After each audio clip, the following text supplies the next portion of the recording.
long before voters decide in November who will control the House, the Senate, and 36 governor's seats across the country. The most wide-open primary season in decades will plunge the nation's two major political parties into historic battles over who they are.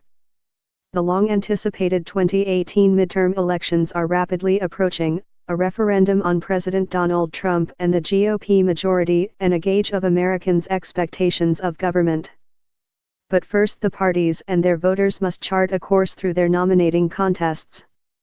Between March 6 in Texas and September 18 in Massachusetts, thousands of contenders, Republican and Democrat, will compete at every level of elected office below the presidency for the chance to appear on the ballot in November. Races Democrats once left uncontested are now brimming with candidates. Races in which Republicans had hoped to clear the field have grown crowded.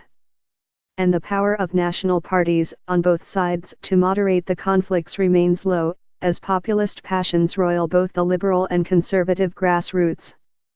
On the Republican side, contests will test the power of the establishment over a restless base, with conservative disruptors and donors seeking to upset the current balance of power within the party, and with Trump serving as an erratic referee. Some races that give Republicans the best chance to pick up seats have become GOP mud fights, while in others, the threat of incumbent defeats could complicate the party's ability to retain its majorities in the fall. When you Democrats are mired in their own conflicts. How, if at all, should they campaign against Trump? How do they balance the liberal agenda of the party's base, on health care, impeachment, or minimum wage, for instance, against the clamor among some Democrats to figure out how to connect with voters who supported Trump? The sheer, historic volume of candidates, particularly among Democrats, tells part of the tale. The surge is most apparent in contests for the House of Representatives, where, through the end of September, 455 Democratic challengers had already registered with the Federal Election Commission, more than twice as many than at any other point in the last 15 years, according to an analysis by the Campaign Finance Institute. By comparison, only 111 Republican challengers had filed to raise money. White college graduates in America's suburbs have turned hard against Republicans in elections around the country and threatened to upend the party's control of Congress in the 2018 midterm elections.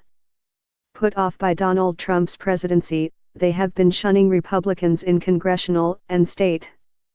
White college graduates in America's suburbs have turned hard against Republicans in elections around the country and threatened to upend the party's control of Congress in the 2018 midterm elections.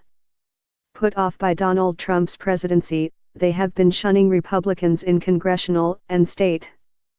The outcome of these contests, a warm-up for a general election that will decide control of the House and Senate as well as state houses, will help define the priorities and leaders of both parties in advance of the 2020 presidential campaign. And over the next 8 months, hundreds of millions of dollars will be spent to winnow the fields.